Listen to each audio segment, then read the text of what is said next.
வணக்கம். உலகமெங்கும் வாழும் தமிழர் மக்களே, ரூட்பிக்ஸ் வலைக்காட்சிக்காக நாம் இன்று இணைந்திருக்கிறோம்.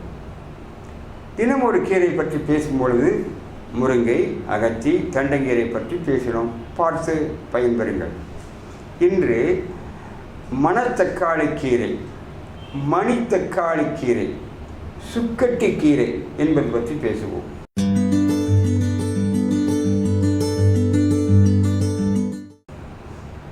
இந்த மணித்தக்காளி கீரையில் 2 வகை இருக்கிறது. ஒன்று, அதன் பழங்கள் சிவப்பாக இருக்கும், அது அதிகமாக மக்கள் பயன்பாட்டில் இருக்கிறது. இன்னொரு பழமானது கருப்பும் நீலமும் கலந்தாற்போல ஒரு அழகான நிறத்திலே இருக்கும். மணி தக்காளி அல்லது மினி தக்காளி என்று சொல்லலாம். அதில் நிறைய விதை இருக்கும், இனிப்பாக இருக்கும், குழந்தைகள் அதனை விரும்பி சாப்பிடுவார்கள். இந்த மணத்தக்காளி இலையினுடைய தன்மை கொஞ்சம் கசப்பு, பசுமையாக இருக்கும், கரும் பச்சையாக இருக்கும். இப்பொழுது கடைகளில் நன்றாக விற்பனையாகிறது. இந்த கீரை கசப்பு இருப்பதால் ஆல்கலைன், அதாவது அமிலத்தன்மைக்கு எதிரானது. எல்லா கீரைகளிலுமே ஆல்கலைன் இருக்கிறது, அமிலத்தை சமமாக்கும் சக்தி இருக்கிறது, இதிலும் இருக்கிறது. இந்த மணித்தக்காளி இலையை பச்சையாக சாறு பிழிந்து அந்த சாற்றை குடிக்கும் வழக்கம் முன்பு இருந்திருக்கிறது. இயற்கை மட்டத்தில் அது வலியுறுத்தப்படுகிறது. மணித்தக்காளி இலையை நீங்கள் நசுக்கி பிழிய வேண்டும் அல்லது மிக்சியில் போட்டு அடித்து சாறு எடுக்க வேண்டும். கசப்பாகத்தான் இருக்கும். அந்த சாறில் தேங்காய் நீர், தேங்காயை உடைத்தால் வரும் தண்ணீர், அதை கலந்து தினசரி குடிக்கலாம். மணித்தக்காளி இலை சாறு அல்சருக்கு நல்ல மருந்து, வயிற்று நோய்களை போக்கும், புற்றுநோய்க்கும் கூட இது ஒரு சிறந்த மருத்துவம். ஸோ மணித்தக்காளி இலை சாறு பச்சையாக உண்ணல், அந்த பழங்களை சாப்பிடுவது. சில கடை வீதிகளில் மணித்தக்காளி காய்கள் விற்கும். அதனை அவர்கள் குழம்பிலே போடுவார்கள், வதக்கி வத்தலாக பண்ணுவார்கள். பழங்களை சாப்பிட வேண்டும். பழங்களெல்லாம் சத்து அதிகம், கனி இருப்ப காய் கவர்ந்தல். ஸோ மணத்தக்காளி பழம் சிறந்தது, கிடைத்தால் வாங்கி சாப்பிடுங்கள். அந்த இலையை சமைத்தும் சாப்பிடலாம், பருப்பிலே போட்டு சமைக்கலாம். இப்பொழுது பருப்பிலே சமைத்தல் என்றால் பெண்கள் என்ன செய்கிறார்கள், பருப்பு நிறைய போட்டு கீரையை கொஞ்சம் அங்கொன்று முங்கொன்றுமாக இருப்படி சமைக்கிறார்கள். இது சரியல்ல. கீரை அதிகமாக இருக்க வேண்டும், பருப்பு ஒரு 10% விட குறைவாக இருக்க வேண்டும்.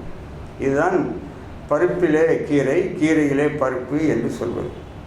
இதை வேக வைத்து அதில் ருசிக்கு தேவையான வெங்காயம், மிளகாய், தக்காளி போட்டு சாப்பிடலாம். சீரகம் போடலாம். கடைசியில் கட்டாயம் தேங்காய் துருவல் போட வேண்டும். கீரைக்கு பலரும் தேங்காய் துருவலை போடுவது குறைவு, ஆனால் எண்ணெயில் மிகவும் தாளித்து விடுவார்கள். ஸோ மணத்தக்காளி கீரை என்ற சுக்கட்டு கீரையை எண்ணெயில் வதக்கி சாப்பிடும் பொழுது அது கருகி விடுகிறது, அதிகமாக வெந்து போய் விடுகிறது. நீங்கள் நினைக்கின்ற சத்துக்கள் கிடைக்காது. அதனை தண்ணீரில் வேக வைத்து தேங்காய் துருவல் போட்டு சாப்பிட வேண்டும். இதனை சாதத்திற்கு முக்கிய உணவாக சாப்பிட்டு கொள்ளலாம். சாம்பாருக்கு பதிலாக, குழம்புக்கு பதிலாக கீரையை மட்டுமே போட்டு பிசைந்து சாப்பிட்டால்தான் உங்களுக்கு கீரையின் பலன் வரும். இன்று என்ன செய்கிறார்கள், 10 ரூபாய்க்கு ஒரு கட்டு கீரை வாங்கி வந்து அதில் பாதியை சில பேர் ஃப்ரிட்ஜில் வைத்து விடுகிறார்களா? அந்த மீதியை சமைத்து 4 பேர் சாப்பிட்டால் எப்படி பலன் வரும்? 10 ரூபாய் கீரை ஒரு நபருக்கு தேவையான அளவு நல்லா நினைத்து கொள்ளுங்கள். அப்பொழுதுதான் நீங்கள் எதிர்பார்க்கிற அந்த மருத்துவ பலன் கிடைக்கும். 10 ரூபாய் கீரை ஒரு 20 ரூபாய் 50 ரூபாய்க்கு ஒரே சமயத்தில் பலகாரம் சாப்பிடுகிறீர்களே, இது நியாயமா? நீங்கள் சாப்பிடுகின்ற அந்த டிஃபன் மதிப்பு 100 ரூபாய் 200 ரூபாய் இருக்கிறது.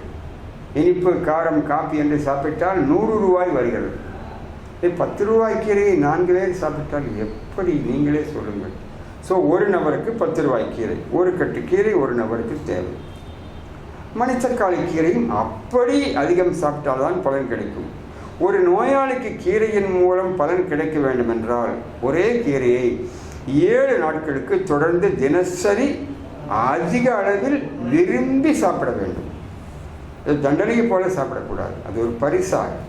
ஸோ இறைவன் இயற்கை எல்லா இலைகளிலும் மனிதனுக்கு தேவையான பல சத்துக்களை வைத்திருக்கிறார். ஆகவே மணத்தக்காளி இலையை, பழத்தை விரும்பி சாப்பிடுங்கள். அது ஒரு மருத்துவ குணம் நிறைந்த கீரை. எல்லா பச்சிலைகளிலும் இரத்தம் விருத்தியாகும். குறைவாக வேக வைக்க வேண்டும், அதாவது சத்து போகாத சமையல் முறை என்று இருக்கிறது. இதனையெல்லாம் அடுத்த காட்சிகளிலே உங்களுக்கு நாங்கள் காட்டுகிறோம். ரூட் பிக்ஸ் வலைக்காட்சியில் இணைந்திருங்கள். நன்றி, வணக்கம்.